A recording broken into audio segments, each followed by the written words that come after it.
Та сайн байцгаана уу? Өнөөдөр конус араан дамжуулгаар жишээ бодлого бодноо. За зурагт болохоор цахилгаан хөдөлгөөр, за хоёр төрлийн холбовч, за нэг шаталсан конус араан хурц цаалтуур, за тэгээд туузан зөөрийн ажлын машиныг болохоор үзүүлсэн байна. За үндс нь зураг маань болохоор хоёр голтой. За энэ болохоор нэгдүгээр гол, ингээ хоёр голтой байна гэсэн. За үүдэлдэр болохоор хоёрдугаар голын чадал өгсөн байна. За вектатик гэдэг маань болохоор манай конус араа маань тэг шүттэй араа байна гэсэн. ЭНА буюу 2 дугаар голын эргэлт өгсөн байна. За ардиал хүч 350 ньютон гэж өгсөн байна.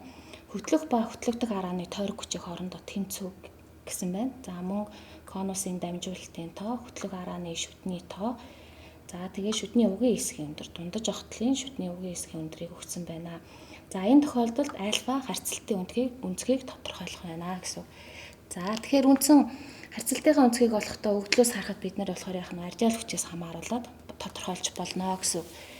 За тэгэхээр F-ээр ардиал хүч маань F-ийг үржигэн танкс альфа үржигэн за косинус дельта 1 гэсэн. За энэ томьёоноос бид нар альфа үнцгийг тодорхойлж болно.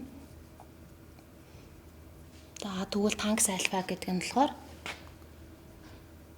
ардиал хүчийг хуваах нь за F-тэй тойрог хурж үржигэн косинус дельта 1 гэдэг. За энэ томьёогоор тодорхойлно гэсэн. За тэгэхээр эхлээд бид нэр конусынхаа оройн үнцгийг болохоор тодорхойлъё. За тэгвэл танкс дельта 1 гэдэг болохоор нэгийг хуваах нь конус болно гэсэн. За конусын дамжуулалтын тоо нь болохоор 4 байгаа тий. За нэгийг хуваах нь 4 буюу энэ болохоор тэг 125 болно гэсэн. За ингээд танксаасаа чөлөөлвөл дельта 1 нь 14 градус болно гэсэн. За ингээд үнцгөө олчлоо. Одоо бид нэр тойрог хүчийг олно. За тэгэхээр тойрог хүч. За энийг нэг гэж тэмдэглэжнэ.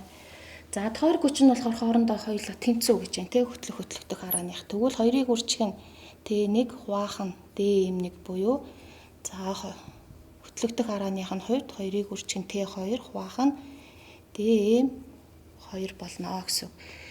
За тэгэхээр бид нар Т буюу Т2 буюу 2 дугаар голынх нь бишгэх моментыг олох шаардлагатай байна.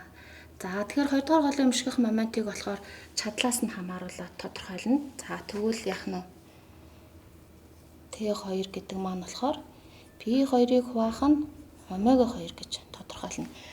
За омега 2-ыг болохоор ЭНА буюу голынхаа эргэлтээс хамааруулаад тодорхойлно гэсэн. За тэгэхээр P2-ыг хуваах нь за тэгэхээр яах нь ЭНА гүржигэн P за энд нь болохоор 30 орж ирнэ гэсэн тий. За энийг 2 гэж тэмдэглэжнэ. За 2 дугаар голын чадал нь 137 үржигэн 30.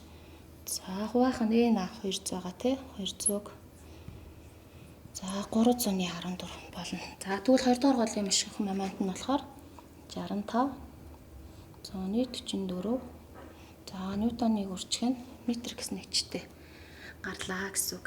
За тэгвэл бид нар DM2 буюу хөтлөгдөх арааны дундаж огтлын хуваагч тойргийн диаметрийг олноо.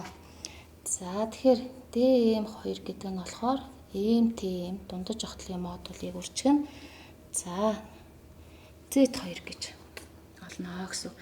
За тэгэхээр биднэрт болохоор бас Z2 байхгүй нэ тий. Z2-ыг болохоор дамжуулалтын тоо болон хөтлөх арааныхаа шүтний тооноос хамааруулаад тодорхойлно. За тэгвэл Z2 гэдэг нь Z1-ийг үржих нь конус болно. Z1 нь 21 үржих нь 4 буюу энэ болохоор 84 гарах нь тий. За энийг 3 гэж тэмдэглэнэ.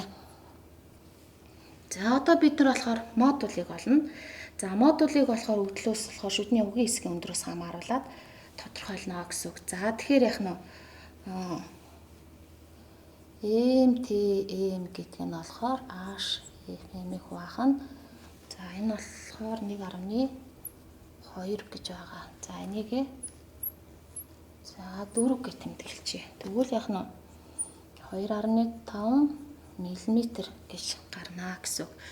За бид нар хөтлөгдөх арааныхаа дундаж хуваагч тойргийн диаметрийг олно гэсэн. За энийг 5 гэж тэмдэглэж тэ. За тэгвэл модуль нь болохоор 2.5 байгаа. За шүдний тоо 84 гэж байгаа тий. За тэгвэл энэ нь болохоор 210 за миллиметр гэж гарнаа гэсэн үг.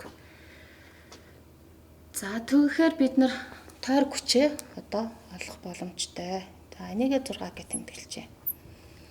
За 2-ыг үржих нь Т2. Т2 нь болохоор 65. За 44 байгаа.